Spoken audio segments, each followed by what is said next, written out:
Unsolved mysteries in the history of Hollywood. The case of Elizabeth Short, the Black Dahlia. Who was Elizabeth Short? Born in 1924 in Boston, Massachusetts. She grew up in Medford with her mother and 4 sisters. When she was 6 years old, her father abandoned them after suffering a financial crisis. What's odd is that he faked his own suicide. Then he left his car empty by a bridge. Thinking that he was dead, her mother raised her 5 daughters all by herself. A few years later, the father miraculously showed up, and Elizabeth Short, who was 18 by then, went to live with him in California. Her dream was to become a big movie star, though there was no reliable information about movies or projects in which she had participated. In 1943, without her father's support, she went off to live by herself. She got a few part-time jobs as a waitress, a cashier, a model, just to pay the bills. Those who knew her described her as a porcelain doll, one with black hair, light-colored eyes, extremely beautiful and very friendly. During the 6 months prior to her death, Elizabeth Short mostly lived in Los Angeles, staying in various hotels, apartments, boarding in private houses, always on the move. She didn't stay long in any one place. In Florida, she met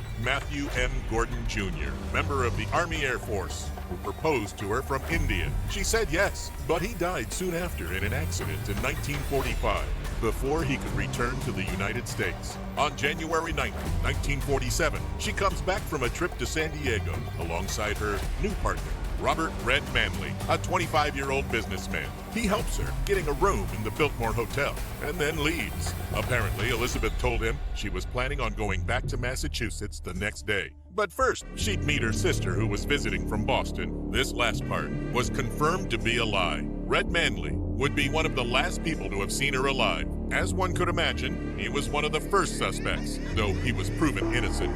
A few years later, he would be admitted into a psychiatric hospital for suffering from nervous breakdowns and auditory hallucinations. A great deal of what happened between January 10th and 15th is still unknown. On January 15, 1947, the body of Elizabeth was found in a wasteland, in a strange position. The details of the scene are extremely shocking. The body had been washed and blood drained. It was pale and cut in half. Her torso was waist-high cut in half with surgical precision. Her legs were fractured with a bat. They had ripped out her uterus, spleen, heart, and intestines. She was mutilated. A true slaughter. Her mouth, cut from ear to ear, gave her a dreadful look, much like the Glasgow Smile. According to reports, the victim had been tied up for at least 3 days. According to witnesses, they might have been lovers as well. George Hodel owned an extravagant mansion in Hollywood and would throw parties where many celebrities from the film industry attended.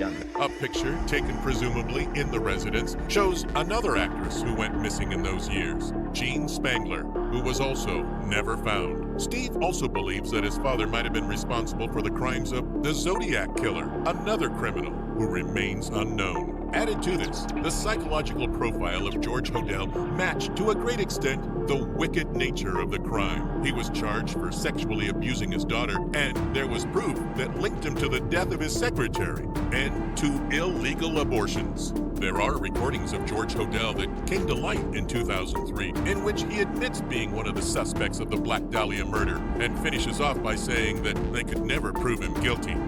The strange position in which the body was found, particularly the angle of her arms, also resembled a painting called Minotaur from famous surrealist painter Man Ray, Dr. Hodel's close friend, with whom, supposedly, he shared dark fantasies with. It's speculated that the murder was part of an artistic piece in association with his friend, like an exquisite corpse. The crime so horribly shocking that it could stay engraved on the popular consciousness. Some experts suggested that a series of violent crimes that took place between 1935 and 1938 in Cleveland, Ohio, could have been the work of the same person who killed Elizabeth. Known as the Cleveland Torso Murderer, it's said that he could be responsible for taking almost 20 lives. though they could only prove 12. Nevertheless, he was never found. The details of the homicides are horrible, and they share some similarities to the case of Elizabeth Short. The case was also associated to the lipstick murders that occurred in Chicago a year before, for which William Herons was officially charged. According to the investigation, the calligraphy of the messages written with lipstick matched to a large extent the letters sent by the alleged Black Dahlia murderer. William Herons was sentenced to 65 years in prison, becoming Chicago's longest-serving prisoner. He claimed he was a scapegoat and suffered police brutality, where they had forced him to confess. Another suspect was George Knowlton. His daughter Janice, after undergoing recovered memory therapy, confessed to have seen her father kill Elizabeth Short. She claimed her father and Elizabeth were having an affair,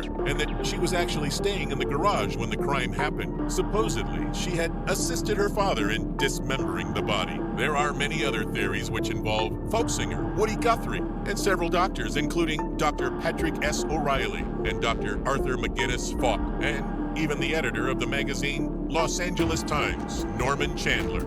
Surprisingly, many Hollywood stars were implicated in the incidents. Some believe there was a high-class satanic cult where people from the industry performed sexual rites. As unbelievable as it sounds, even people like Walt Disney of a girl.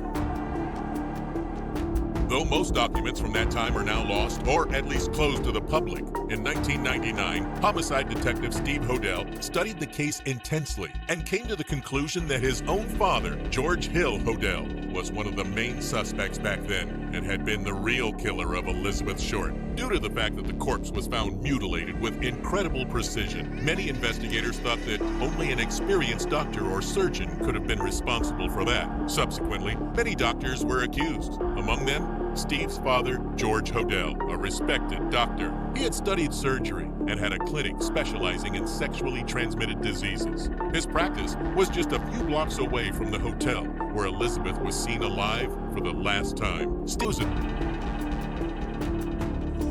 The murder had a great social impact, mostly because of its violent nature, which inspired many books and films. Today, it's one of the most famous and brutal unsolved mysteries in the history of Hollywood. The case of Elizabeth Short, the Black Dahlia.